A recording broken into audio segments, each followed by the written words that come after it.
All right, guys, here we go with a new episode of Chuck Get It Off Your Chest.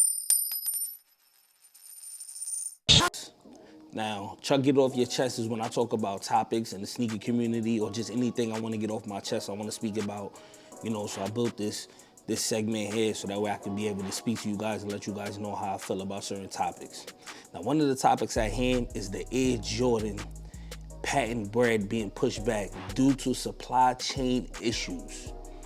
Now, supply chain issues mean that, it's hard for them to be able to get into the United States or whatever the case may be. They can't get the shoe to the people here in the United States, to the retailers and stuff like that. But then that brings in the second question at hand. There's a lot of pairs of this shoe all over the place. You know what I'm saying? People who got them, they wearing them, people are doing reviews on them.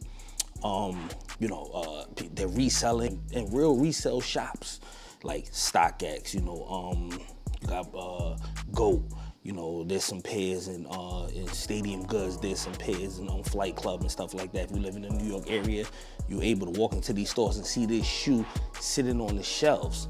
So, that begs the question of why are there so many pairs out there? Is this, another situation when UA shoes are being sold as real retail shoes, and it's really not sometimes it can be the reseller's fault because they may know that they UAs and they still try to sell them as retail shoes.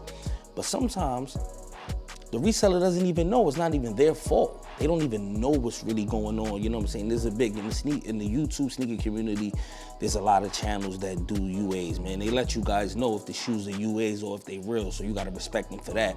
But it's a lot of that going on, man. And some people may not know, so it's an integrity issue, and it's also an issue that's people spending a lot of money on UAs and thinking that they retail pairs. So that's an issue within itself, man.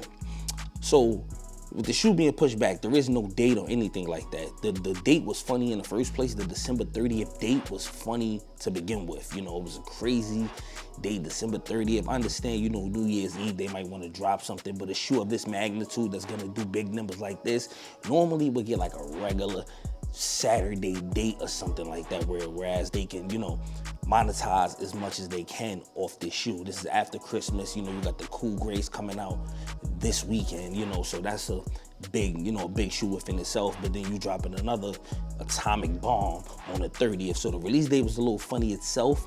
But other than that, it's just, there was a lot of stuff going on with this shoe that was funny style. If you guys disagree or agree, leave in the comments below. But the main question is Nike kind of helping these UAs get here and stuff like that? Because if it's a supply chain issue, that means that the shoes can't get here. So how are these pairs that's out here, if they UAs, if they real retail, whatever they are, how are they getting here, but Nike can't get the pairs here that, the retail pairs there for the release date? Is that just an excuse that they used, or is it just, a real situation? You know what I'm saying? So, it's a lot of stuff. We can dig into it deeper, you know what I'm saying? If you guys like this topic or whatever the case may be, I can do more stuff like this, but I just wanted to get this off my chest and try to figure out what's going on. Like what is going on? UAs is a real thing. A lot of people may not know about them, but they're a real thing. If you could find, a real website that's actually doing the UAs and doing good UAs, people would never know. People would never know, man. Just be careful with, with what you're buying, what you're spending your money on, because like I said, people are selling UAs, that's real retail, so you paying top dollar. Like this shoe just went up. You probably could get a pair of patent Breds a week ago, 2 weeks ago for probably about $350, $400. But now that Nike pushed the release date back, it's gonna be a higher resale price, man. Like I don't even know what it is. I haven't checked at this time, but I'm sure it's higher, man. And it's fortunate, man. It's unfortunate that, people, because it's Christmas time, this may be a Christmas gift that people are asking for and stuff like that. So of course, loved ones are gonna try to get this shoe. But, just be careful what you spending your money on. And with that being said, we keeping it 100 and not a penny less. Peace.